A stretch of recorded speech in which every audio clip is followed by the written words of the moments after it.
Hello guys, welcome to our new mini blog. तर आज आहे कोजागरी. तुम्हा सगळ्यांना कोजागरीच्या आमच्या दोघांकडून खूप खूप शुभेच्छा. तर आम्ही चंदूमामाची वाट बघवतो, पण आम्हाला काही नाही दिसला. तर तिकडे माझ्या मैत्रिणीने बोलला की त्या साईडला अपोजिट साईडला दिसत आहे. सो मी म्हटलं ठीक आहे, तेवढ्या वेळात आपण आपली पूजा करून घेऊ कोजागरीची. तर इथेही मी अशा प्रकारे पूजा मांडली आहे.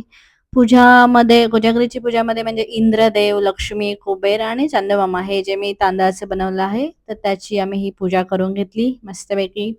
दिवा वगैरे दाखवला आणि नैवेद्य दूध दाखवलं. मसाला दूध जे बनवलं होतं मी, ते मसाला दूधचा नैवेद्य दाखवला.